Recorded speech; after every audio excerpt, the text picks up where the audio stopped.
Olá, meus amigos, minhas amigas, sou o professor Luiz Antônio Carvalho e vamos para mais uma grande aula aí do nosso mini curso do Estatuto dos Servidores Públicos Civis do Estado do Rio Grande do Sul, consagrado na Lei Complementar 10.098 de 94. Então esse aqui é o nosso curso, na verdade não é uma aula, né? É o mini curso sobre o Estatuto, porque nós estamos aí batendo artigo por artigo desta lei. É claro, tem alguns artigos aí de menor relevância que nós vamos reduzir os nossos comentários, mas você pode ter certeza, o principal está aqui. Então vem comigo, o último título aí importante que nós temos no Estatuto é o título 5º, né? O que diz o título 5º? O título 5º vai falar do processo administrativo disciplinar. Tá? Nós vimos no capítulo anterior do regime disciplinar. O que diz o regime disciplinar? O regime disciplinar ele vai definir quais são os deveres funcionais que o servidor deverá adotar no exercício da sua função e também as suas proibições, aquilo que não pode fazer. Tá? Então, esses dois pontos nós vimos. E com base nisso, né, caso ele venha descumprir um dever ou veio praticar alguma proibição prevista no Estatuto, você vai ser aplicado o quê? Você vai ocorrer o quê? Uma infração administrativa. Da infração administrativa, claro, você vai ter sua correspondente penalidade, punição, as penas que nós já vimos, né? Repreensão, suspensão, demissão, tá? Cassação, a gente viu aí, destituição, vimos uma a uma no capítulo anterior. Agora, este capítulo, né? Que vão ser do artigo 198 ao 254, né? Nós vamos falar do quê? Do procedimento.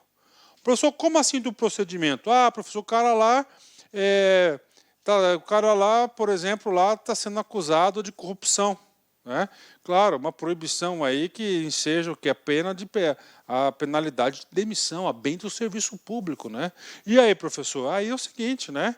Para aplicar essa pena, nós temos que ter o quê? Nós temos que ter um processo legal.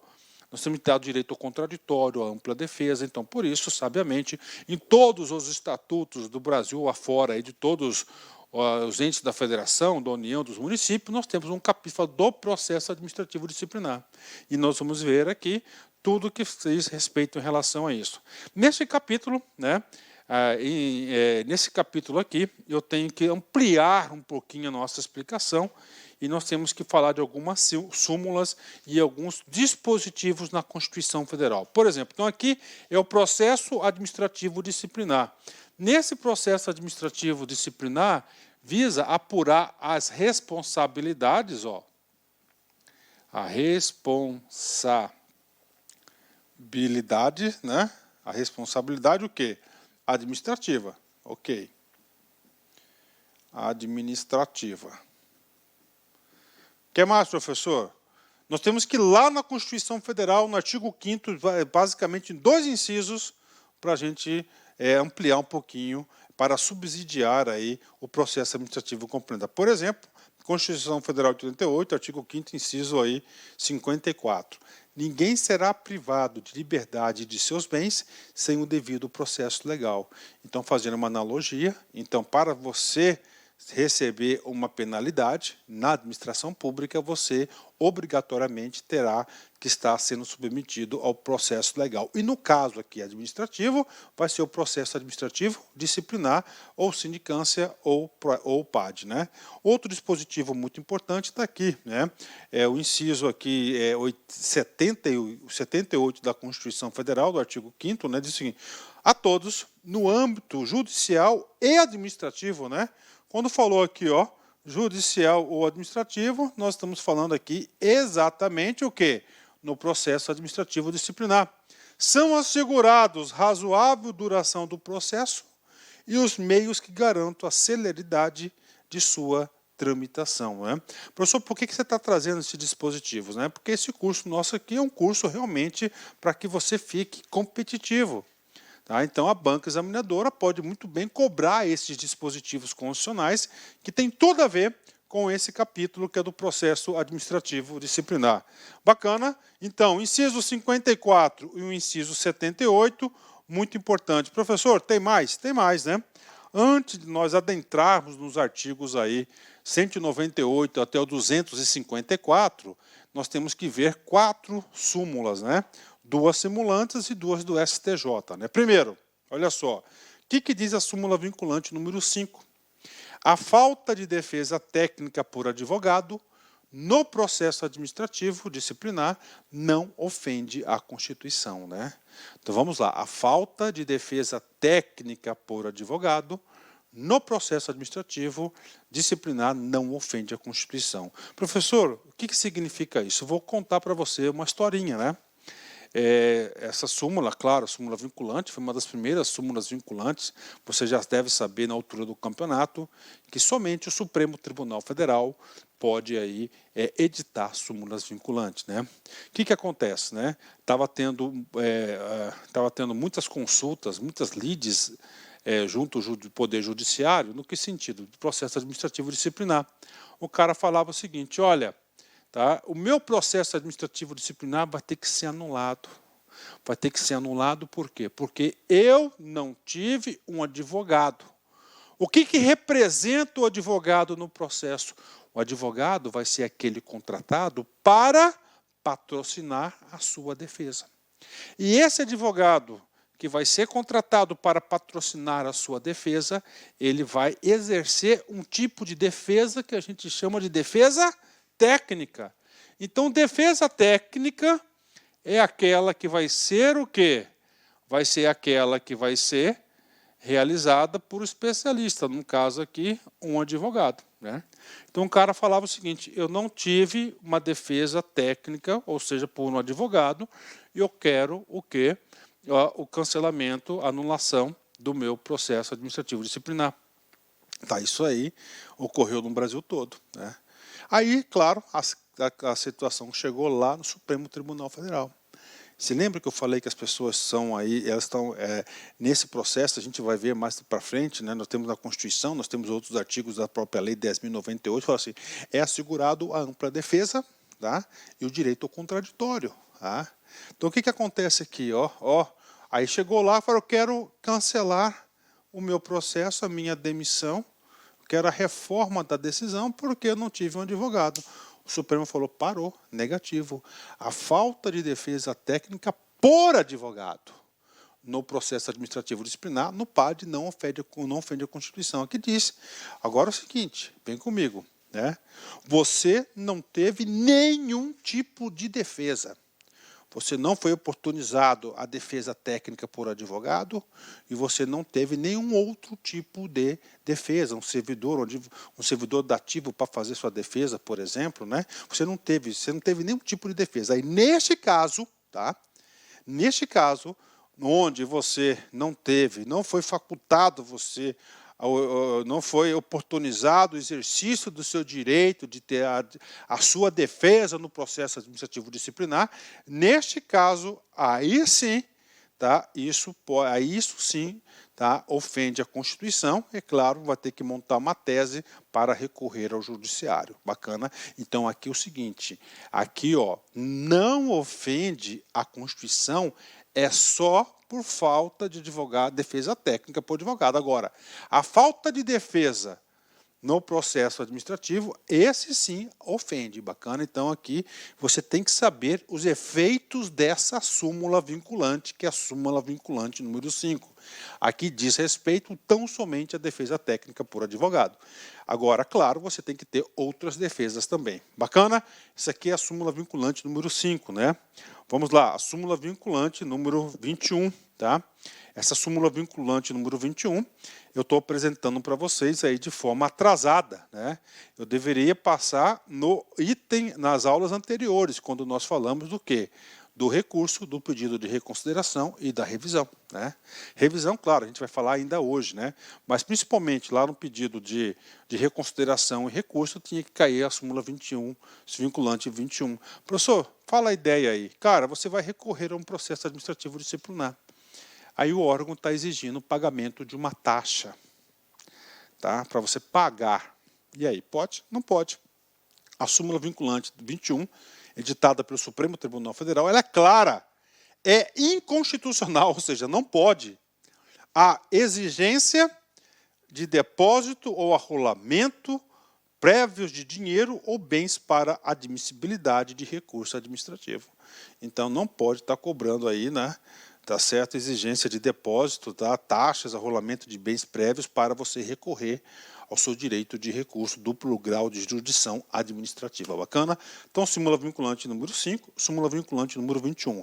Tem que saber? Tem que saber, né?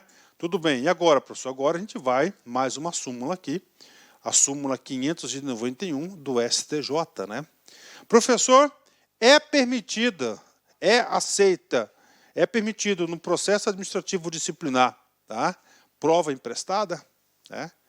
E aí, pode ou não pode prova emprestada? Professor, eu venho lá eu vim do ensino médio, professor, ainda não estou no curso de direito. Tudo bem, o que é prova emprestada, né? Prova, é claro, é algo que você quer comprovar, alguma tese, algum caso, bacana, isso você sabe. Emprestada, que não foi você que produziu essa prova, você está emprestando de outros, né? Então, o que acontece? O cara, é servidor público, né? Está respondendo um processo, tá? Está respondendo um processo, né? Aliás, ele foi ser testemunha de um colega no processo lá no combate do crime organizado. E lá no testemunho dele, tá certo? Ele venha falar algo que venha prejudicar ou venha prejudicar a si mesmo, ou venha prejudicar outros, ou venha beneficiar, amenizar a situação de outros, né? Aí o seguinte, eu posso utilizar aquele testemunho dele de um outro processo aqui, no PAT, por exemplo, e isso é chamado prova emprestada. Sobre essa situação, nós temos aí a súmula do STJ, Superior Tribunal de Justiça, 591, tá? É permitida a prova emprestada. Então, é possível sim, tá? Isso pode cair na prova, com certeza. É possível, então, prova emprestada no PAD, no processo administrativo disciplinar, desde que devidamente autorizada pelo juízo competente e respeitados o contraditório e a ampla defesa, né? Então, no PAD é permitido prova emprestada, desde que devidamente autorizado pelo juízo competente, ou seja, se é uma prova que faz parte de um processo, o juiz competente responsável por aquele processo, ele vai ter que o quê? Autorizar essa prova para compor outro, né? E respeitados o direito ao contraditório e a ampla defesa. Bacana? Última súmula que nós iremos ver agora, né, que é a súmula 592, é o excesso de prazo. Tá? Isso aqui, na verdade, não deveria estar aqui, deveria ficar lá mais para frente, né, por um excesso de prazo. Né? Por exemplo, vamos supor que a autoridade competente, né, chegou o relatório final da comissão processante, né, do PAD, para ele decidir, o relatório conclusivo, né? E ele tem 30 dias para tomar a decisão.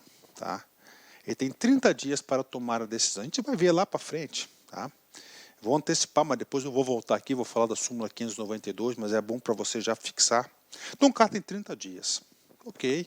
Até o 30º dia, bacana. Tá? Só que passou 30, passou 60, passou 90. E o cara não canetou. Aí eu pergunto, cara, passou o prazo previsto, que é de 30 dias, vai arquivar o processo? O que vai acontecer? Aí aqui diz o que vai acontecer na súmula 592. O excesso de prazo para conclusão de processo administrativo disciplinar só causa nulidade se houver demonstração de prejuízo à defesa. Então, neste caso, eu não enxergo nenhum tipo de prejuízo à defesa, tá? E está demorando a tomar decisão, então ele não gera aí nenhum tipo de nulidade aí, porque o cara não decidiu no prazo que deveria. Isso aqui é um demônio, eu acho, não gosto desse negócio. Isso aqui é um tipo de prazo, tá? É um tipo de prazo chamado prazo impróprio, né? Aí, é um prazo impróprio. Existe um prazo, né? Mas não existe aí punabilidade, né? Típico, né, do magistratura, exercício da magistratura, né? Então, excesso de prazo para a conclusão do processo administrativo disciplinar só causa nulidade se houver demonstração de prejuízo à defesa. Aí eu dei um exemplo para vocês, né? Então, tá. Professor, tem mais uma súmula? Tem a 611, que a gente vai estudar no decorrer aí da aula. Bacana?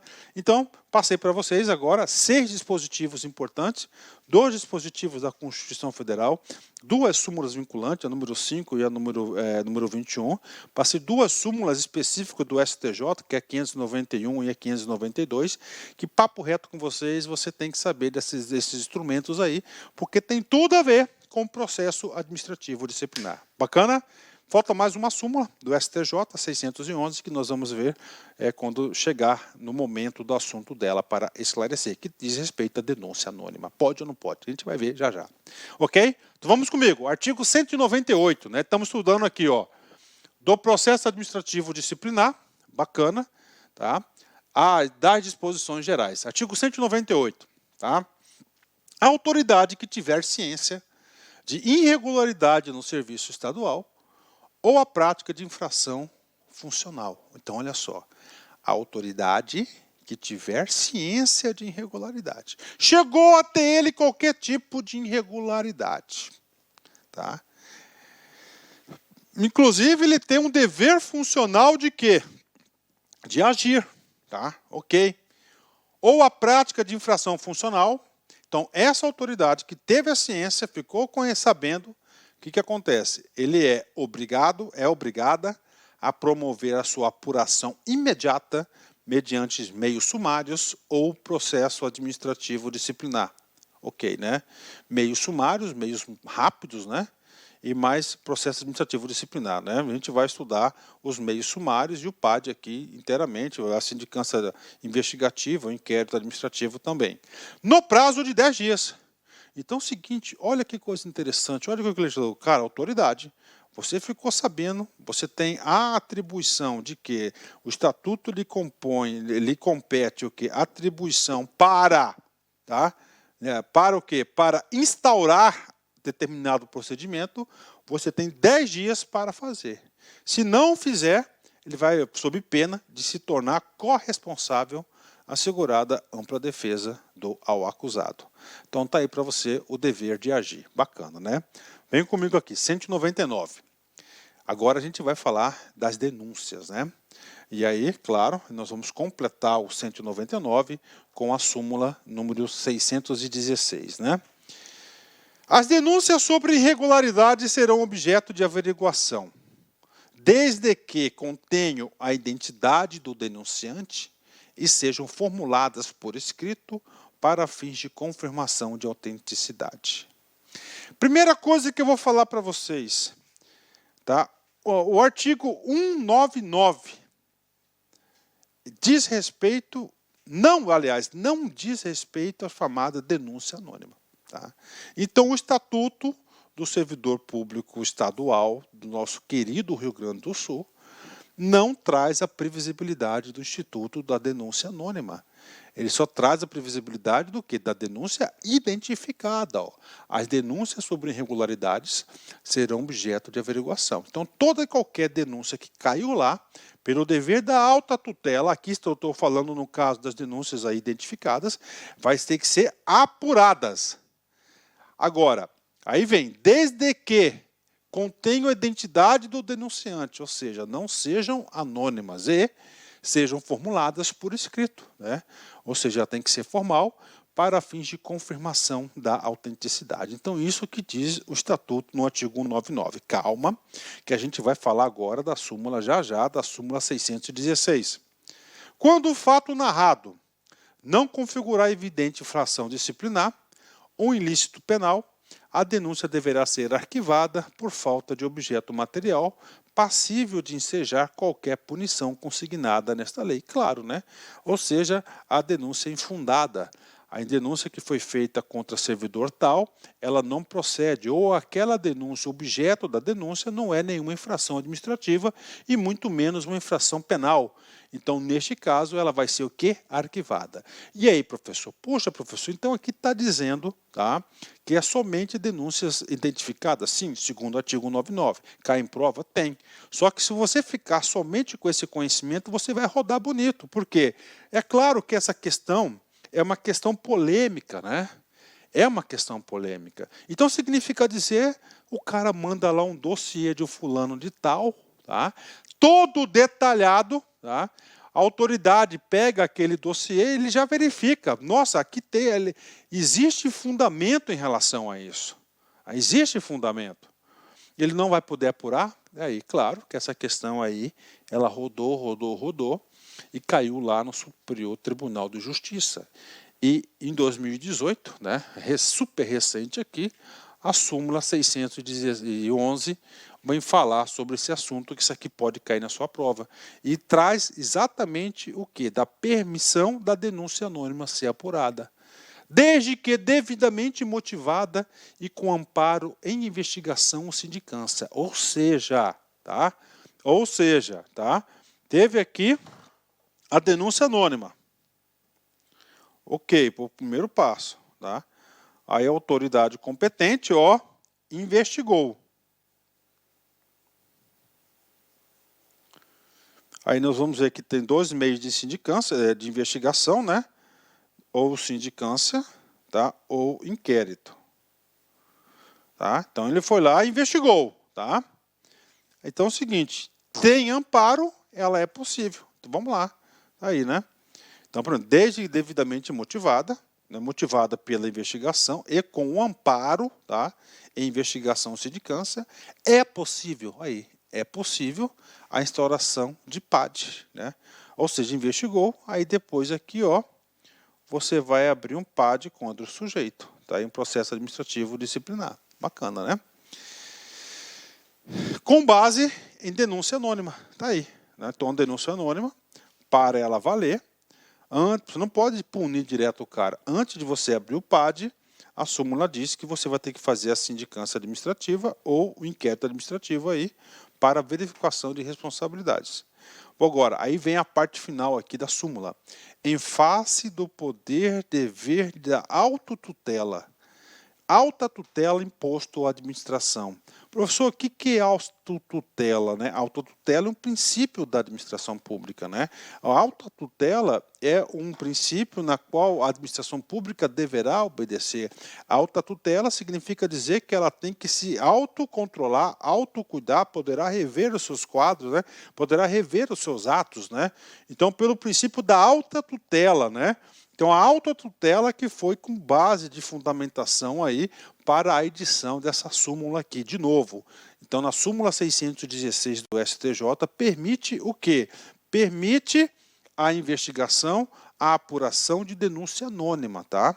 Então, vamos lá. Desde que devidamente motivada e com amparo, investigação ou sindicância, é possível instauração de processo administrativo disciplinar com base em denúncia anônima, em face do poder-dever de autotutela imposto à administração. Bacana? Então tá aí para vocês. Então, é possível a abertura de PAD através de denúncia anônima? Sim, é possível.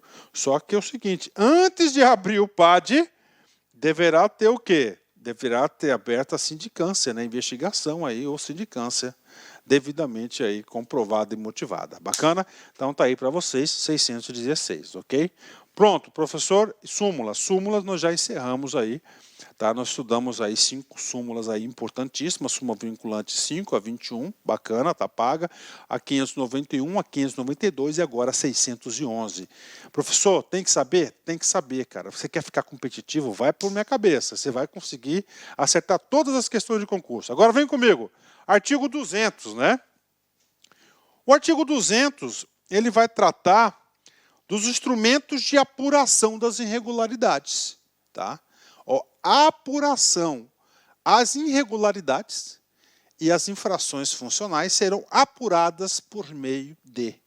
Tá? Então vamos lá, então temos 2 tipos de apuração, né?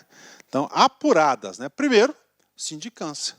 Então, sindicância, né? Quando os dados forem insuficientes para a determinação ou para apontar o servidor faltoso, ou, sendo este determinado, não for a falta confessada, documentalmente comprovada ou manifestamente evidente, né? Quando a gente fala, gente, as irregularidades e as infrações funcionais serão apuradas, né? Quando ele fala dessas apuradas, né, significa dizer que você não sabe a autoria. Você não tem certeza, não sabe, Não sabe quem é a pessoa. Está aí. Olha só, quando os dados forem insuficientes para determinação, tá? Ou para apontar o servidor faltoso. Então você sabe que aconteceu, desculpa a palavra, uma merda, alguma coisa, mas você não sabe quem é o servidor faltoso. Ou, sendo este determinado, não for a falta conversada, ou seja, opa, diz respeito a fulano de tal. Só que o fulano de tal não confessou o crime. A infração administrativa, claro, para que ele vai fazer isso, né? Para que ele vai confessar, né? Tá certo? Então, o que vai acontecer? Ó, confessada, documentalmente comprovada ou manifestamente evidente. Então, isso aqui é chamado de sindicância investigativa. Então, professor, eu estou falando isso, sabe por quê, gente? Porque nós temos a sindicância investigativa e nós temos a sindicância administrativa. A sindicância administrativa, tá certo, já é para o que? Aplicação de penalidades. Nós iremos estudar no decorrer do curso. Então, a apuração pode ser por sindicância. Qual tipo de sindicância? Investigativa, bacana. Professor, tudo bem. Então, após essa sindicância, que você quer encontrar materialidade do servidor faltoso, tá certo? Quer encontrar elementos, bacana, tá aí. Aí nós temos o segundo e último tipo de apuração, que é o chamado inquérito administrativo. O inquérito administrativo, também temos aí o inquérito administrativo, também ela é para apuração, só que o inquérito administrativo, né, ela é utilizada para situações mais graves, né? Por exemplo, vamos colocar um exemplo de sindicância administrativa. Determinado posto fiscal, na sexta-feira, tá? Entre as 8 horas da manhã até as 10 horas da manhã, não tinha servidores. Todos faltaram, né? Ou não tinha servidores ou tinha quantidade suficiente. Não sabe apurar em relação a isso, né? O que acontece? Faz uma sindicância administrativa para verificar o que aconteceu. Você não sabe precisar o que aconteceu ali, né? Então você vai abrir isso, né? Então o que é uma situação irregular, com certeza, mas não é gravíssima, né? Agora, nas situações, quando a gravidade da ação ou omissão torna o autor passível de penas disciplinares de suspensão por mais de 30 dias, demissão, cassação de aposentadoria, disponibilidade ou ainda quando na sindicância ficar comprovada a ocorrência de irregularidades ou falta funcional grave, mesmo sem indicação de autoria, você vai usar qual instrumento? Então você vai usar, tá? Então, regra geral, você usa a sindicância administrativa como meio de apuração. Agora, quando a situação for gravíssima, tem maior gravidade, ou seja, aquele delito que você está, aquelas responsabilidades que está tentando imputar, vai ter uma pena prevista com suspensão mais de 30 dias, tá? Demissão, cassação de aposentadoria, disponibilidade, aí você vai ter que fazer através de qual instrumento? É o inquérito administrativo, tá certo? Ou ainda, você está numa sindicância, quando ficar comprovada a ocorrência de irregularidades ou de fato funcional grave. Então você está de boa lá na sindicância, né? Opa, no decorrer da sindicância, falou, opa, o remédio aqui não é sindicância, mas sim o quê? Inquérito administrativo. Então, o que vai acontecer? Você vai cair na parte final, né? Você vai transformar em inquérito administrativo, tá? Então, apuração, sindicância administrativa, sindicância investigativa e nós temos o inquérito administrativo. Então, isso aqui é em relação à apuração, né? Pronto. Vamos lá, vem comigo. Meios de apuração, sindicância investigativa, inquérito, né, e inquérito administrativo, ponto final. Tá? Sindicância administrativa, tá? Só para fazer aqui um resumo aqui para vocês, tá? Só para vocês entenderem, né? Então vamos lá, apuração, tá?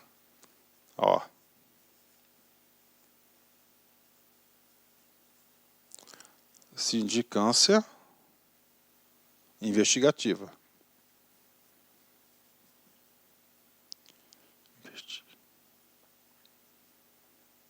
ok? Essa sindicância administrativa, ela vai entrar em procedimento. Tá? Procedimento, que vai ser o quê? Vai ser o procedimento de produção de provas, né? Aqui vai virar a sindicância administrativa.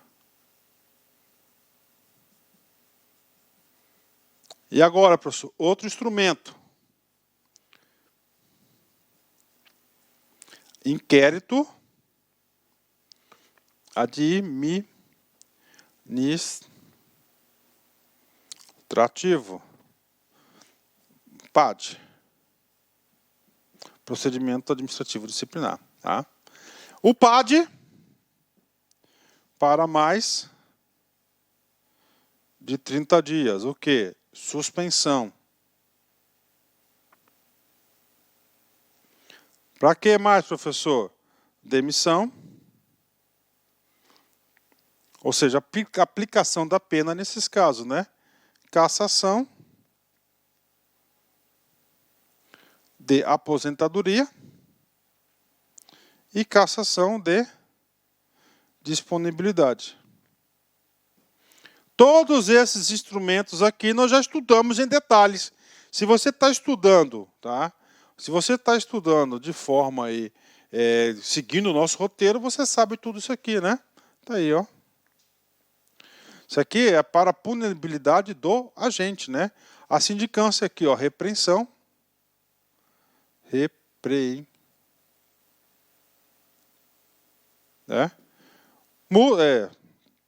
Suspensão menos de 30 dias, tá aí para vocês aí, tá? Então nós já vimos aí esse negócio aqui. Então aqui é instrumentos de apuração. Aqui é de verificação, tá? Aqui é de apuração de responsabilidade, tá? Aqui é para apurar responsabilidades, tá?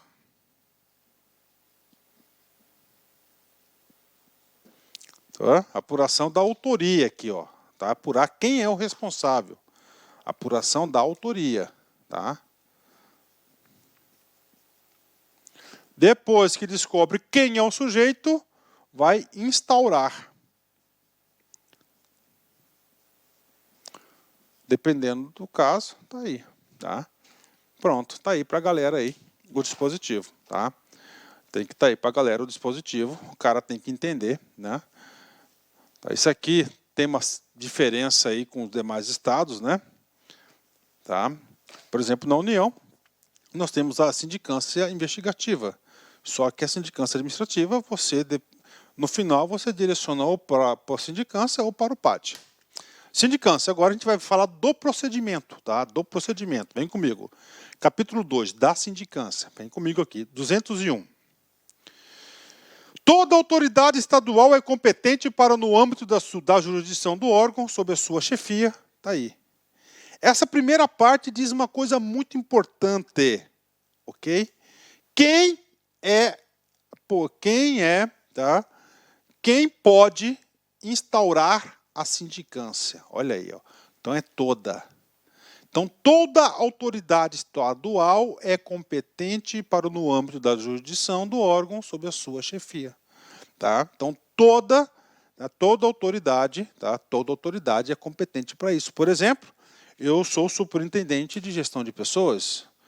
Eu posso abrir uma sindicância? Sim. Então, eu sou autoridade competente, no caso, para fazer o quê? Para instaurar essa sindicância. Ok? Bacana? Tá lá.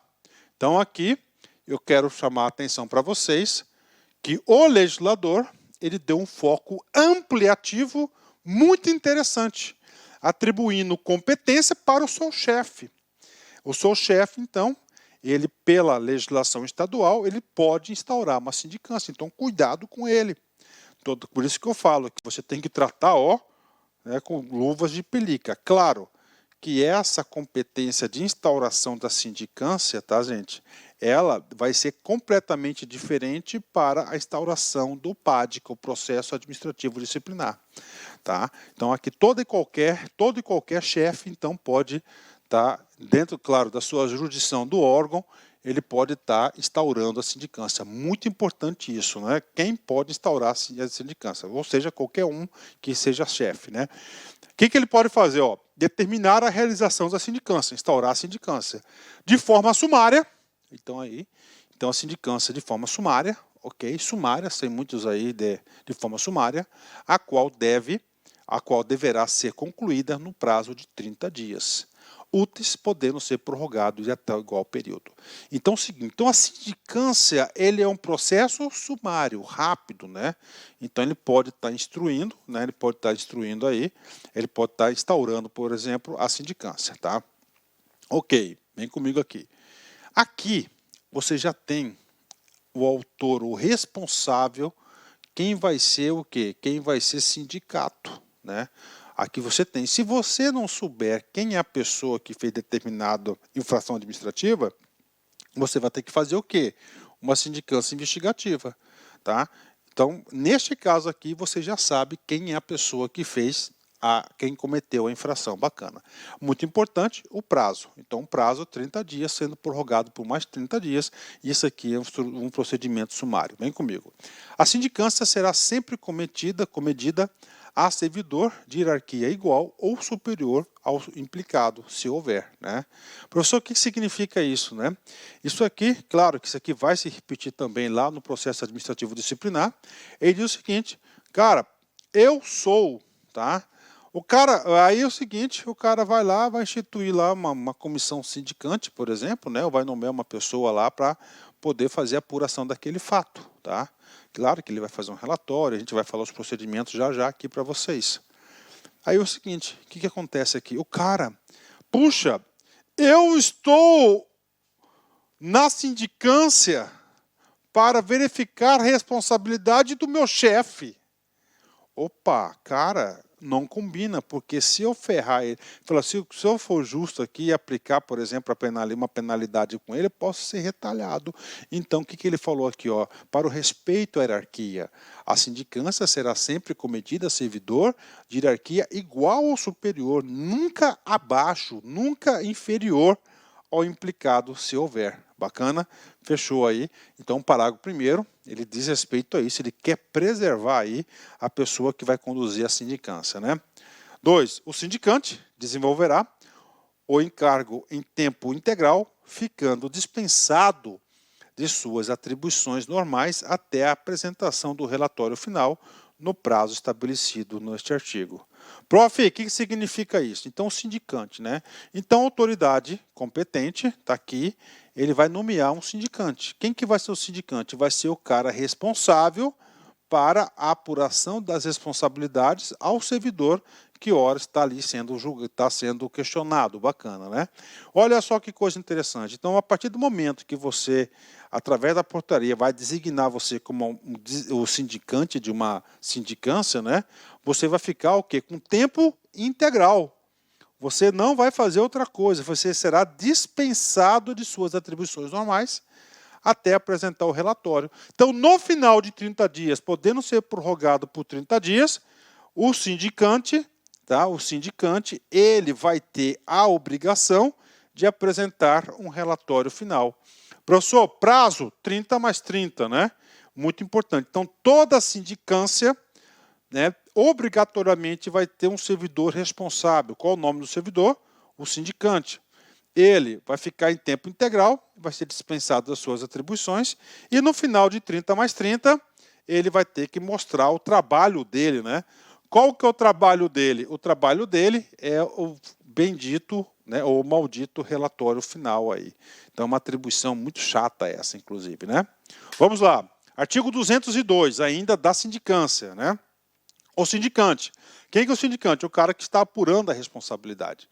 Efetuará diligências necessárias ao esclarecimento da ocorrência e indicação do responsável. Ok. Então ele tem que fazer o seguinte, né? Ele vai ter que fazer diligências, correr atrás, o quê? Das responsabilidades. Bacana. Ele vai ouvir. Muito importante, essa parte final do 202 diz a sequência das pessoas que deverão ser ouvidas, né? Então, quem que vai ser ouvido primeiro, cara? Né? Vai ser quem? Preliminarmente, ou seja, em primeiro lugar, o autor da representação. Olha aí, ó. Autor da representação.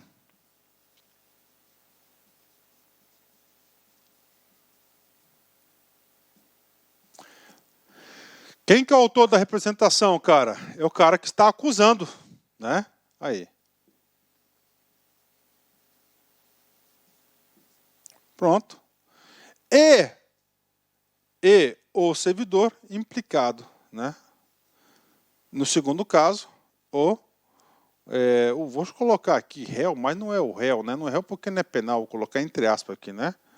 O famoso acusado. Aqui é o acusador, né? Aqui é o acusador, tá? O acusador e aqui o acusado. Tá aí para vocês, tá? Quando ele fala ser houver, ele está se referindo tão somente à sindicância, olha aí, que nós já estudamos, chamado investigativa. Tá aí, né? Então, esse se houver, ele está se referindo à sindicância investigativa. Muito importante, então, aqui, tá? Então, está atribuindo o artigo 202 ao servidor nomeado lá, designado para apurar para conduzir uma sindicância, que é o sindicante, ele vai ter que fazer diligências, né, para esclarecer o fato, né? A ocorrência vai ter que indicar um responsável. No final, né, ele vai ter que indicar, no caso aqui, ó, da investigativa, né? Ok, né? E aí ele vai falar, vai ter que ser ouvido as pessoas. O direito ao contraditório é ampla defesa, né? Então, primeiro, o autor da representação, o acusador, que seja lá quem for, né? E segundo, o servidor, tá? O acusado. Então, primeiro o acusador, depois o acusado. Parágrafo 1º. Reunidos os elementos coletados, olha aí, reunidos os elementos coletados nas diligências, o sindicante traduzirá no relatório suas conclusões gerais, indicando, se possível, o provável culpado, né, a qual a irregularidade ou transgressão praticado e o seu enquadramento nas disposições da lei regulamentadora da matéria. Então, no final, tá, do seu relatório, dos 30 mais 30, ele vai ter que fazer o seu relatório. Ó, provável culpado. Então, ele vai ter que apresentar o provável culpado, na qual, né, na irregularidade e transgressão praticada, o seu enquadramento nas disposições de lei regulamentadora da matéria. Bacana. Parágrafo 2º. Somente poderá ser sugerida a instauração de inquérito administrativo quando comprovadamente os fatos apurados na sindicância a tal conduzirem na forma do inciso 2 do artigo 200. Né? Professor, o que significa esse dispositivo? Né? Esse dispositivo é o seguinte: quais são os instrumentos que nós temos de apuração? Tá? Então, os instrumentos que nós temos de apuração são somente 2. O primeiro instrumento de apuração que nós temos, tá, é o quê? É a sindicância investigativa, sindicância, administrativa. Qual que é o comando do 202, parágrafo 2º? Ele está dizendo o seguinte: para você abrir o inquérito administrativo, para instaurar o inquérito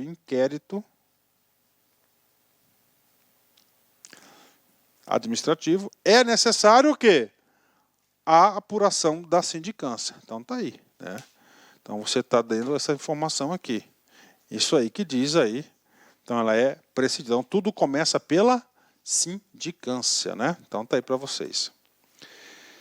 Se a sindicância concluir pela culpabilidade do servidor, será este notificado para apresentar defesa, querendo no prazo de 3 dias úteis, né? Ou seja, vamos traduzir aqui esse negócio aqui, porque tem umas vírgulas importantes. Então é o seguinte, a sindicância, né, chegou num processo lá e concluiu pela culpabilidade do servidor. Pronto. E aí, professor, aí vai ser dado para ele, né, o chamado de alegações finais, né, memoriais finais aí, né? Então, alegações finais, um prazo de 3 dias. 3 dias para quê? Para ele fazer uma defesa técnica, por exemplo, para tentar, junto ao sindicante, falar, não foi eu, olha só os equívocos, né? Ele está fazendo isso e tem um prazo de 3 dias. Agora, querendo, né? Ou seja, não está obrigando, entendeu? Ele fazer isso, mas vai ser dado um prazo de 3 dias úteis para ele apresentar essa defesa aí. Essa defesa aí normalmente é chamada de defesa técnica, querendo, né? Esse querendo aqui diz muita coisa, né? Ok, vamos lá, 203, vem comigo aqui. A autoridade de posse do relatório sindicante, acompanhado dos elementos que instruírem o processo, decidirá pelo arquivamento do processo, pela aplicação da penalidade cabível de sua competência ou pela instauração de inquérito administrativo, se estiver na sua alçada, né? E aí, professor? E aí, uma coisa importante que eu vou passar para vocês, que é o modelo mental. Então, vamos lá, né? Primeiro passo, né? Aí, primeira etapa sempre, né? É a instauração. A instauração. A instauração aqui sempre é o quê? A autoridade. A autoridade competente. Esse modelo mental serve para todos os casos, né? A autoridade competente. Está aí, né? Vou dar um exemplo aqui para você. Um secretário de Estado, Ok. Segundo passo, tá? Ele vai o quê? Instauração. Ele instaurou, né? Segundo passo vai ser o quê? Apuração. Ação de quem? Sindicante. A pessoa responsável para fazer isso, tá? E aí, professor? Este cara aqui vai concluir em um documento chamado relatório. Este relatório, ele vai ter toda a tipicidade, né, todos os instrumentos. Professor, e agora? Agora vai ser o terceiro passo, tá? Que vai ser o julgamento. Professor, sempre quem julga vai ser quem fez a instauração. Está aí. Sempre quem julga vai ser o quê? Quem fez a instauração. Ou seja, aqui vai ser o secretário. Como exemplo aqui, vai ser o secretário. Bacana. Do julgamento, essa autoridade, ele vai ter as seguintes decisões. Primeiro, arquivamento do processo.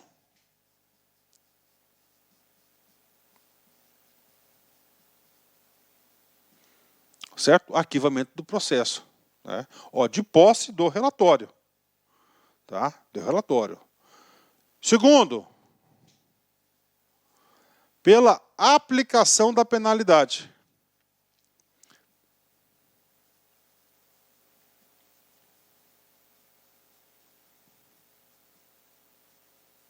Prof, por que a aplicação da penalidade? Realmente ele é culpado.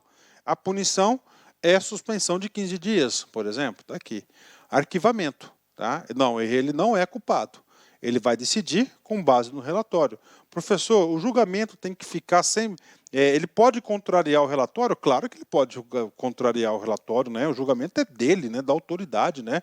O relatório é apenas para quê? Para servir de elementos para a decisão, né? Tá aí para você. Terceiro e último, né? Nós estamos falando do quê? Da sindicância, né? Não é, tá? Aí chegou aqui, no final do relatório, chega-se à conclusão que a pena é de demissão. Se a pena é de demissão, ele vai ter que partir para o quê? Para o inquérito.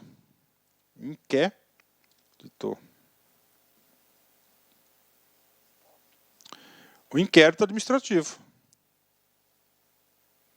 Tá? No caso aqui, porque é sob pena de demissão. Não é suspensão até 30 dias. Se estiver na sua alçada. Esse se estiver na sua alçada é o seguinte, cabe a ele é competente para isso? Não, se não for, ele vai ter que passar para quem é competente. Então aqui é o modelo mental que você tem que entender. Instauração, autoridade competente, aqui vai ser a comissão, o sindicato, né, do OK. vai fazer, no final vai ter um relatório, vai mandar para a autoridade competente, normalmente é o que, ó, normalmente, né, o que, ó, quem fez a instauração, o cara fez, ele recebe o relatório e toma a decisão. Muito importante esse artigo 203. Esse 203, você tem obrigação de ter um modelo mental, porque nós iremos utilizar essa mesma sistemática, claro, com os detalhes de prazo aí diferentes aí, para o PAD, que é o procedimento administrativo disciplinar. Tá? Parágrafo único. Quando a aplicação da penalidade ou instauração de inquérito for de autoridade de outra autoridade alçada ou competência, a esta deverá ser encaminhado à sindicância para apreciação das medidas propostas. Né? O parágrafo único, o trabalho do parágrafo único é só explicar essa partinha aqui, se estiver na sua alçada. Ou seja, se não estiver, ele vai cair no parágrafo único. Né? Opa, é a alçada, né, por exemplo, da aplicação da pena de demissão, por exemplo, é apenas do governador, no caso concreto lá. Então, ele vai ter que pegar o secretário e vai remeter para o governador para tomar as devidas medidas necessárias. Né? Pronto. Sindicância, paga. Professor, só isso? Só. Por quê? Porque é um instrumento sumário. Né? Então, a sindicância ali, a gente olha aí, né? Não é para pena não são para penas mais graves de demissão, cassação, é para suspensão até 30 dias aí, e principalmente o que? Repreensão, né? A repreensão que nós estudamos aí no título passado, anterior, né? E agora, terceiro capítulo. Vamos falar aqui do afastamento preventivo. Professor, o que é o afastamento preventivo? Uma cautelar. É uma medida cautelar que visa o quê? Proteger o processo. Né? Por exemplo, o cara ele que emite lá os créditos, né, fazendários, está lá, ele é o cara da senha. E ele está respondendo um PAD, por exemplo, uma sindicância, que fala sobre adulteração desses, de valores, notas, enfim. Uma atividade 100% inerente ao seu exercício. Abriu o PAD. Até para preservar, salvaguardar até a própria para o servidor, ele é o que? Ele é afastado preventivamente. Então, ele é afastado preventivamente, ele vai ser retirado desse local, e aí ele vai ser retirado do local, para quê? Para que o processo ocorra normalmente. Professor, ele é retirado. O que pode acontecer? Ele pode ficar em casa com remuneração, uma das opções, ou ele pode ir, por exemplo, para escola fazendária, escola de governo, ficar no RH. Ou seja, ele sai desse setor. Ele é o quê? É um afastamento preventivo. É punição? Não. Isso já caiu em várias provas de concurso. Então, afastamento preventivo é uma cautelar. Como medida cautelar, e a fim de que o servidor não venha influir na apuração da irregularidade ou infração funcional, a autoridade instauradora do processo administrativo disciplinar poderá determinar o afastamento preventivo do exercício de suas atividades do seu cargo pelo prazo de até 60 dias, sem prejuízo da remuneração. Né? Então, olha aí. Então, o prazo do seu afastamento é até 30 dias, né? Calma que vamos ver o parágrafo único. Sem prejuízo da remuneração, significa dizer que ele não vai reduzir 1 centavo da sua remuneração. Até porque ele não é culpado, né? Está tendo o quê? Uma apuração da irregularidade. Só depois de todo o processo transitado julgado que ele é realmente culpado. Então ele não pode já estar pagando por antecedência, né? Muito importante isso aqui. Parágrafo único, vem comigo aqui. O parágrafo único ele fala da prorrogação. Então, regra geral do afastamento, 60 dias. Tá? O afastamento poderá ser prorrogado por igual período, findo o qual cessarão definitivamente os seus efeitos, mesmo que o processo administrativo disciplinar ainda não tenha sido concluído. Então, é o seguinte, 60 e mais 60, né? Aí o legislador aqui ele colocou um dispositivo muito importante, igual findo o qual cessarão definitivamente, né, os seus efeitos. O que significa isso? O que o legislador quis? Ele quis o seguinte, colocar um bloqueio. Cara, tudo bem, o cara está lá, está sendo apurado uma conduta dele, uma infração administrativa, bacana, 60 dias. Pronto. Não, você vai ficar em casa, tá aí. Pode, pode. 60 dias, ponto final. Não terminou, mas 60 dias. E o legislador sabiamente falou, para não ficar de ad eterno, que a gente sabe, a gente já viu lá na súmula 592, tá? Na súmula 592, para não ficar, o prazo para a conclusão é um prazo impróprio, né? Impróprio, então ele tem um prazo de 60 dias para decidir, não decidiu, a apuração dos fatos, da conduta. Então, para evitar que seja ad eterno, então o legislador sabiamente autorizou apenas uma prorrogação. Bacana? Vem comigo aqui. Mesmo que o processo administrativo disciplinar ainda não tenha sido concluído. Aí, nesse caso, vão remanejar esse cara de setor com certeza, né? Então, isso aqui é o quê? É o processo afastamento preventivo. Bacana. E agora, pessoal? Agora a gente vai estudar o processo administrativo. Realmente o processo administrativo disciplinar. É o PAD, né, em espécie. Ou seja, aqui vai ser apurado, aqui vai ser ouvidas testemunhas, vai ter feitas oitivas, e o final do processo administrativo disciplinar vai ser constituição da comissão, né, instauração, comissão, tá, oitivas, testemunha de acusação, de defesa, defesa técnica, alegações finais, relatório final. Depois volta para quem? Para a autoridade competente para aplicação aí da pena que nós vimos lá no artigo anterior. Vem comigo aqui. O processo administrativo disciplinar é um instrumento utilizado no Estado para apurar a responsabilidade de servidor por irregularidade ou infração praticada no exercício de suas atribuições, ou que tenha relação direta com o exercício do cargo em que se encontre efetivamente investido. Prof, o que significa isso? Né? Olha só, então isso aqui, vem comigo aqui. O processo administrativo disciplinar é um instrumento utilizado no Estado para apurar responsabilidade. Olha só, quando a gente falou em responsabilidade, nós já estudamos, né? 3 tipos de responsabilidade, ó. Responsabilidade administrativa, PAD, tá? Essa responsabilidade administrativa PAD aqui, ó, ela só pode ocorrer, ó, no exercício, ó, no exercício de suas funções, tá? O cara lá está sendo acusado, o cara recebeu dinheiro, cobrou dinheiro de fornecedor, corrupção ativa. Recebeu, entendeu? Está lá. Aliás, corrupção passiva ou ativa, ele deu dinheiro para outro cara, não sei o quê, fazer xuxo lá. Mas ele fez isso o quê? No exercício da sua função. Agora, o cara, um crime comum aí, infelizmente, foi lá e violentou a sua esposa, caiu na Marinha da Penha, pum, foi preso. Gente, cara é um crime, é criminal, ele não vai responder administrativamente, tá? Não vai, porque não foi no exercício do cargo, tá? Praticado no exercício das suas atribuições, não foi. É claro, né, que se na sentença penal, né, o juiz determinar a perda da função pública, aí, meu filho, tchau, tchau, serviço público. Tá? Mas isso aqui é o PAD. Ele vai responder um PAD no exercício. Tá? Olha só.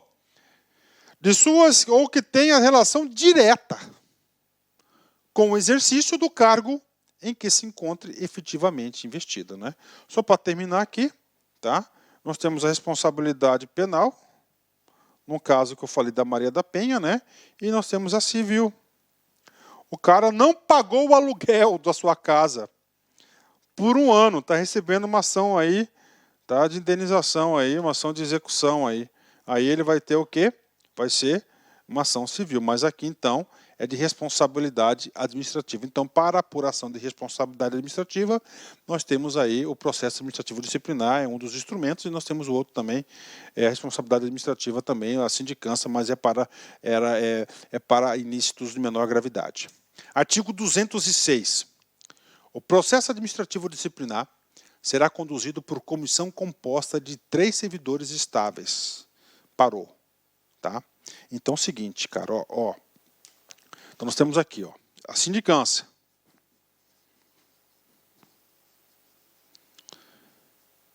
Não especificou se é uma comissão. Então, pode ser uma pessoa? Pode. Tá? PAD. Claramente, artigo 206. Uma comissão de 3 servidores. E agora, professor? Agora, o restante do 206, muito importante, vai informar quais são os requisitos e quem pode ser membro dessa comissão. Vamos lá. Servidores estáveis. Aí. Por que estáveis? Porque tem mais compromisso com a administração. Com formação superior. Nível superior. Ok. Sendo pelo menos um com titulação em ciências jurídicas e sociais, né? Então, ok, mais um outro requisito, né? Pelo menos um de direito, né? Vou colocar aí, ó, direito.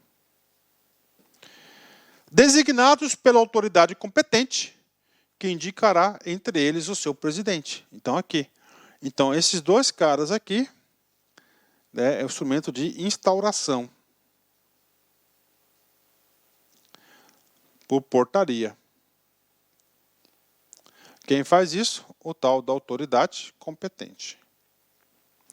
A gente viu esse cara na aula passada da autoridade competente. Bacana? Então, quem que vai eleger o presidente? Já caiu em concurso. A comissão é formada por 3. Quem será o presidente? Será eleito será escolhido entre seus pares. Negativo. Quem vai escolher o presidente do PAD é a autoridade competente. É atribuição dele isso. A escolha é dele. Isso já caiu em prova. O cara queria saber como é que é feita a nomeação. Não é como é que é a escolha do presidente da comissão. A escolha é feita por quem? Pela autoridade competente, que na portaria já vai designar quem vai responder. Vamos falar mais sobre a comissão. Vem comigo aqui.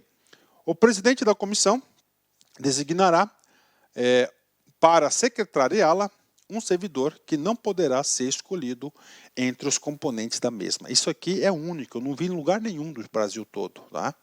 Então é o seguinte, vamos colocar a regra geral, artigo 206, só para aprofundar o nosso conhecimento. Regra geral, sempre nós vamos ter uma comissão, um presidente escolhido, tá, pela autoridade competente que instaurou a determinada comissão, e normalmente é o secretário escolhido entre eles, vai nomear alguém para secretariar. Aqui no Rio Grande do Sul é diferente. Então é o seguinte, a autoridade competente, ele vai instaurar o quê? A autoridade competente vai instaurar a comissão. Da comissão, ele já vai escolher o presidente, ponto final. Esse presidente, segundo o artigo 206, parágrafo 1º, ele vai, olha só, designar um servidor para secretariar. Só que esse servidor não poderá ser escolhido entre os componentes da mesma. Ou seja, não poderá ser nenhum dos membros da comissão. Muito legal esse cara aqui. Então, tá, parágrafo 1º faz aí quem poderá, que vai nomear um servidor para ser o secretário. Tá aí. Então, não pode ser um membro da comissão. Detalhe importante. Se eu fosse o legislador, examinador, eu ia cobrar isso aqui. Que normalmente o cara pensa que tem uma ideia geral e não estuda os detalhes, né? Parágrafo 2º. Os membros da comissão não deverão ter hierarquia inferior à do indiciado, nem estarem ligados ao mesmo por qualquer vínculo de subordinação. Então, vem comigo aqui está colocando o seguinte, aquele princípio da hierarquia. Né? Ah, professor, eu sou indiciado, e a comissão são 3 subordinados meus. Não pode. Né? Por que não pode? Não pode ser de hierarquia inferior e nem ter vinculação. E isso aqui é o quê? Para dar isenção, autonomia. Então, a comissão ele tem que ser pessoas esclarecidas, de igual ou maior hierarquia, né? Maior conhecimento, tudo, né? Isso que diz aqui o parágrafo 2º, que contribui também com a explicação, segue também a mesma linha lá da sindicância, né? Ok, parágrafo 3º, falando da comissão ainda. Não poderá integrar a comissão, nem exercer a função de secretário, o servidor que tenha feito a denúncia a que resultar o processo disciplinar. Claro, né? Então ele fez a denúncia, então ele não pode o quê? Participar do processo, né? Não pode integrar a comissão, nem secretariar. Bem como o cônjuge ou parente do acusado, consanguíneo, afim, em linha reta ou colateral até o 3º grau. Ou seja, aqui é um caso aqui de impedimento, né? Então aqui é caso de impedimento para quem vai fazer parte da comissão e quem vai ser o secretário. Então, parágrafo 3º são regras de impedimento. Então, está impedido o cara, não pode exercer, ele não pode ser membro da comissão, nem ser secretário. O cara que fez a denúncia é o parente de linha reta ou colateral até o 3º grau, né? Vem comigo. Nos casos de que a decisão final for da alçada exclusiva do governador do estado, ou de dirigente máximo de autarquia ou fundação pública, exemplo de emissão, né? O processo administrativo disciplinar será conduzido por procurador do Estado na condição de autoridade processante, observando-se no que couber as demais normas do procedimento, né? Será conduzido, ou seja, será o presidente, né? Então, quando, né, o caso de PAD, tá, for de competência exclusiva do governador, exemplo de emissão, né? Ou máximo de autarquia ou fundação, o presidente das autarquias ou fundações que tem autonomia, né? Tem autonomia administrativa e financeira. Então, nesses casos aqui, quem será o presidente da comissão será o procurador de Estado na condição de comissão processante. Para que isso? Né? Para salvaguardar o governador e salvaguardar também a autoridade, a autarquia, ou o presidente da autarquia ou da fundação aí, pública, né? Então, procurador do Estado, né, para isso. Para preservar, isso aí é mais para preservar o quê? A figura do governador e os presidentes dessas autarquias. A comissão exercerá suas atividades com independência, imparcialidade, assegurando o sigilo absoluto e necessário à elucidação do fato ou exigido pelo interesse da administração. As reuniões das audiências da comissão serão de caráter reservado. Tá aí, ó. Caráter reservado significa dizer que não será público as reuniões. Então está aqui, está dando aqui instrumentos aí de decisão da comissão. Então muito importante, ó, independência, ou seja, não tem subordinação a ninguém das suas decisões. Então o relatório é livre de acordo com as suas convicções e imparcialidade, ele não é advogado de ninguém, assegurando sigilo absoluto e necessário, olha aí, ó, absoluto e necessário à elucidação do fato ou exigido pelo interesse da administração. Bacana, né? As reuniões e as audiências das comissões terão caráter reservado. Vamos lá, né? Artigo 206. O servidor poderá fazer parte simultaneamente de mais de uma comissão, podendo esta ser incumbida de mais de um processo disciplinar. Então tá aí para vocês, né? Professor, um servidor, uma comissão? Não necessariamente, ó. O servidor poderá fazer parte simultaneamente de mais de uma comissão. Mais de uma, pode ter 3 comissões? Pode. Podendo esta ser incumbida, ou seja, aquela comissão, ser incumbida por mais de um processo disciplinar. Tem isso também, né? Então, eu estou lá, a minha comissão, eu tenho 3, a comissão A, B e C, está avaliando 2, 3 PROSPADs ao mesmo tempo. Tem, claro, com certeza. Quem acaba entrando nisso aí só fica fazendo isso, cara. Por exemplo, cara, procure correr disso aqui, viu? 209. O membro da comissão ou servidor designado para secretariá-la não poderá fazer parte do processo na qualidade de testemunha, tanto da acusação quanto da defesa. Então, quem faz parte da comissão ou secretariar, quem vai secretariá-la, não pode ser testemunha nem de acusação nem de defesa. 210. A comissão somente poderá deliberar com a presença absoluta de todos os seus membros, né? O que diz o artigo 210? O artigo 210 está definindo um quórum superqualificado, né? Um quórum de 100%, aí, ó, quórum qualificado. Então, a comissão só pode decidir, só pode deliberar com a presença absoluta de todos os seus membros, né? Professor, quais são os membros? São os 3, o presidente mais 2 membros da comissão. Então, esse aqui é o quórum qualificado para as deliberações da comissão. Parágrafo único, vem comigo aqui. A ausência, sem motivo justificado, por mais de 2 sessões de qualquer dos membros da comissão ou de seu secretário, determinará de imediato a substituição do faltoso, sem prejuízo de ser passível de punição disciplinar por falta de cumprimento do dever funcional, né? Ou seja, tem um quórum qualificado? Tem. E também tem o quê? Um controle muito rigoroso sobre a sua participação. Então, se ele faltar 2 vezes, ele será o quê? Substituído, cara. Ó, determinará de imediato a substituição do faltoso. Então, 2, né? Sem motivo justificado, mais de 2 sessões, mais de 2, ou seja, 3 em diante, ele será substituído. E, além disso, claro, ele vai responder, tá, pela sua falta funcional, com certeza. Vai responder uma sindicânciazinha aí. 211. O 211 vai definir as fases do processo administrativo. Professor, que momento que nós estamos aqui? O momento acontece que já teve, tá? Já teve a sindicância investigativa, já teve o inquérito administrativo, tá? Já instaurou o PAD. Tá? A autoridade competente já instaurou o PAD. Então, o processo administrativo disciplinar desenvolverá necessariamente nas seguintes fases. São 3 fases. Primeiro, já ocorreu a instauração, ocorrendo a partir do ato que constituía a comissão. Então, é a portaria de instauração do PAD. Já instaurou o PAD. Segundo, que é o mais longo de todos, né, que é a instrução. Daquela instauração, aqui é a instrução, é coisa diferente. O processo administrativo disciplinar, propriamente dito. Então, aqui realmente é o PAD em si, né? Compreendendo a instrução. Na instrução, a gente vai ter as oitivas, vai ouvir todo mundo, vai a apresentação de provas, né? Depois disso, tem a parte da defesa, né?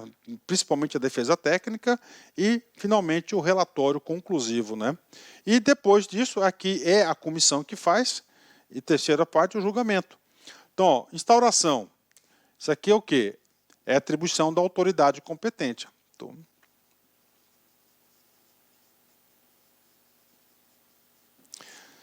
aqui, atribuição de quem? Da comissão. Final do trabalho da comissão, relatório final, que passa o julgamento. Julgamento também de quem? Da autoridade competente, é responsável pelo julgamento aí do PAD. Puxa, professor, é facinho. Cara, é facinho. O problema é que nós temos aí muitos detalhezinhos, mas se você manter uma linha de pensamento, você vai longe, você não erra. Ok? Continuando, 212. Tá? 212, tá? Aí eu vou dar um macete para vocês. Nós temos uma medida cautelar aqui, que é o quê? O afastamento preventivo. Tá? Normalmente, e aqui é o caso, né? É o caso. O afastamento preventivo vai ter sempre o mesmo prazo do término do procedimento administrativo disciplinar. Afastamento preventivo, 60 dias, podendo ser prorrogável por mais 60. Então, 60 e 60, 120 dias. Prazo para conclusão do PAD. Não poderá exceder 60 dias. Contados da data da publicação do ato de que constitui a comissão, admitida a sua prorrogação por igual período, quando as circunstâncias de cunho excepcional assim exigirem. Então, 60 mais 60. Afastamento preventivo, 60 mais 60. Né? Parágrafo 1º. Sempre que necessário, a comissão desenvolverá seus trabalhos em tempo integral, ficando seus membros e respectivo secretário dispensado de suas atividades normais até a entrega do relatório final. Mesmo tratamento da comissão. Então é o seguinte, ó, sempre que possível, ó, ele colocou o negócio, ó, sempre que necessário. Ou seja, então, o membro da comissão vai ter que provar, vai ter que pedir para a autoridade, olha, eu quero ficar exclusivo, porque é necessário. A comissão desenvolverá seus trabalhos em tempo integral, dedicação exclusiva, ficando seus membros e o respectivo secretário. Então, aqui incluiu o quê? Os 3 membros e o secretário, dispensados de suas atividades normais, até a entrega do relatório final. Claro que é sem prejuízo, né? Parágrafo 2º.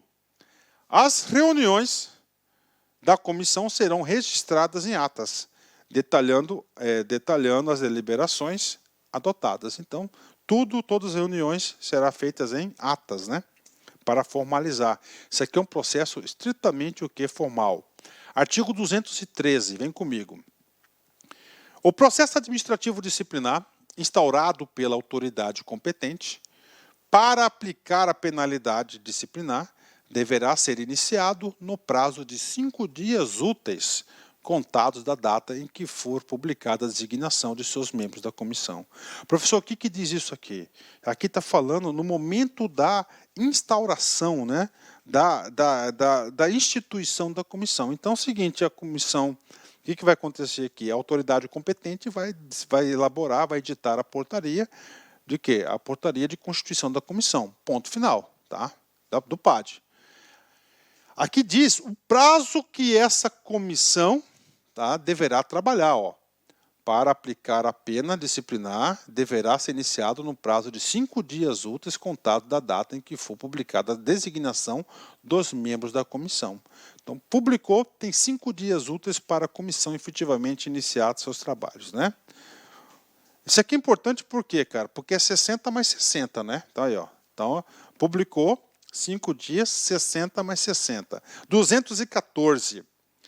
Todos os termos lavrados pelo secretário da comissão, tais como atuação, juntada, intimação, conclusão, data, vista, recebimento de certidões, compromissos, terão formas processuais, resumindo-se tanto quanto possível, né? Ou seja, resumindo-se bem objetivo as ações, né? Bem objetivo, direto ao assunto. Bacana, então aqui está dizendo aqui que tudo deve fazer parte do processo. 215.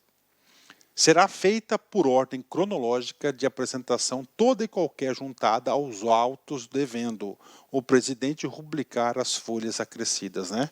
Olha aí, gente. Então, toda a folha do processo será pensado o processo e deverá ser, o presidente deve rubricar todas as folhas acrescidas, né? Se não tiver a rúbrica do presidente da comissão, não vale.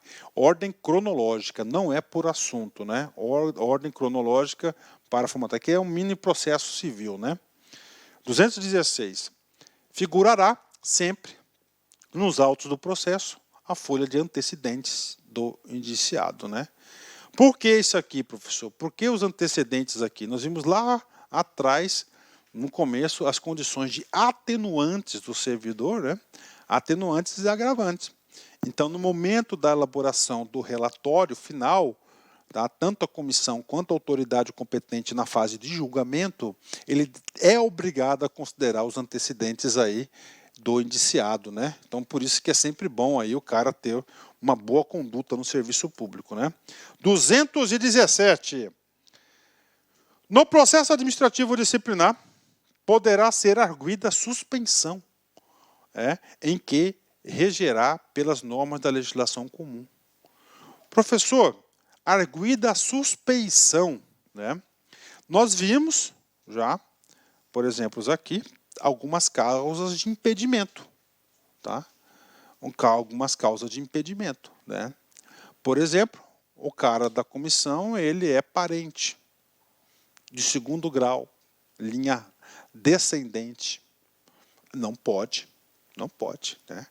Ele está impedido, ele não pode fazer parte, né, no processo administrativo. O cara é membro da comissão. O cara chamou ele para testemunhar. Ele está impedido de testemunhar. Aqui é suspeição. Aqui não é caso de impedimento. O cara é suspeito. Por que ele é suspeito? Porque ele é amigo íntimo do cara. Ou inimigo íntimo, notório. Ou ele tem o quê? Um processo na justiça Isso pode contaminar todo o julgamento do processo. Então, no processo administrativo disciplinar, poderá ser a suspensão que regerá pelas normas da legislação comum. Por exemplo, a comissão processante arrolou como testemunha um cara que é inimigo mortal declarado do acusado, né? Aí lá o advogado de defesa, né, defesa técnica, ou o próprio servidor, fala, não, esse cara não pode estar prestando testemunho dele perante a comissão, não pode ser. Por quê? Por isso. Ou seja, hipóteses de suspeição. Professor, onde está escrito isso aqui? Esse cara aqui, né? Código do Processo Civil, CPC, está aí. Opa, apagar o CPC aqui, vamos para o artigo 218, né? Quando ao servidor se imputar crime praticado na esfera administrativa, a autoridade determinará a instauração de processo administrativo disciplinar, providenciará para que se instaure simultaneamente o inquérito policial. Então aí, ó, quando o servidor se imputar crime praticado na esfera administrativa. Professor, que tipo de crime que esse aqui é? É crimes contra a administração pública, lá do processo do Código Penal. Ok. Então, ele cometeu algum crime contra a administração pública, a autoridade competente vai determinar o quê? O PAD dele, a instauração do processo administrativo. E, simultaneamente, vai mandar para onde? Vai mandar para a polícia, para que a polícia faça a investigação do crime na esfera policial. E, claro, depois vai virar uma ação, uma denúncia, né? Para apurar. Tá aí, imputar crime praticado. Tudo bem? Fechou? 10, então tá aí para vocês aí. E o inquérito policial é para fins judiciários, né? Ok. Parágrafo único. Idêntico procedimento compete à autoridade policial quando se tratar de crime praticado fora da esfera administrativa. Então é o seguinte, né? O cara tá lá, o policial civil, por exemplo, tá lá ele está no exercício da sua função, ele comete um crime, ele está sendo penalizado lá num crime administrativo. Só que a autoridade, opa, isso aqui é o quê? Não, penal. Só que no penal ele tem reflexo no administrativo, ele manda lá para fazer um pátio contra ele, o delegado da Polícia Geral, o DG, né, delegado geral da Polícia, né? 219. As autoridades administrativas e policiais se auxiliarão mutuamente para que ambos os inquéritos se concluam dentro dos prazos fixados nessa lei. Sem muitos comentários. Artigo 220. Vamos lá. A absorção do processo crime. Então é o seguinte, absorção do processo crime. Essa absorção se deu aonde? Tá? Ela se deu aonde? Ela se deu, tá aqui, ó, na justiça. Tá? Na vara criminal. Tá? Então o cara está respondendo administrativamente a um processo na justiça. Que for submetido ao servidor, não implicará na permanência ou retorno do mesmo ao serviço público. Olha aí, se em processo administrativo disciplinar regular tiver sido demitido em virtude da prática de atos ou o inabilitem normalmente para aquele serviço. Então é o seguinte, tá? Aqui, ó, ele foi punido, tá? Ele foi punido aqui, ó, sentenciado. O que ele está falando aqui? Ele está falando o seguinte, que você está respondendo aqui no penal, tá? No penal, tá? Aliás, ele está falando que ele foi absorvido, né? Aqui, no penal, tá? Chegou lá no final, ele foi absorvido.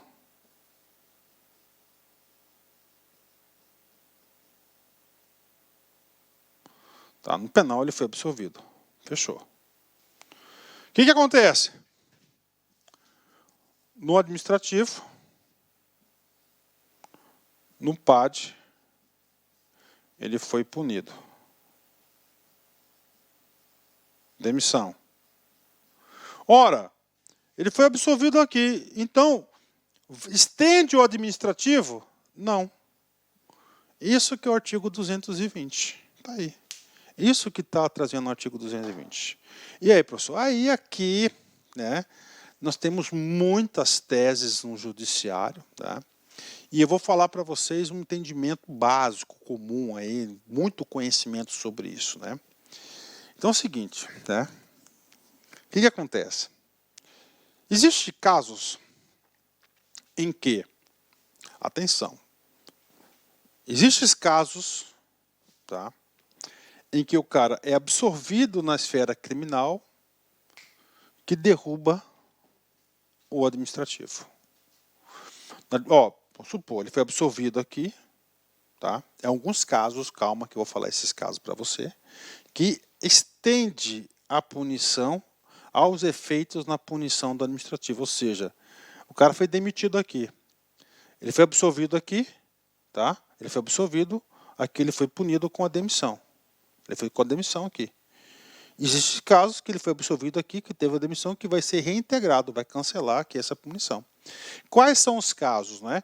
São os casos quando ele é absorvido pelo motivo, por exemplo, né, que não houve, que se chegue à conclusão que não houve a materialidade do crime imputado à pessoa.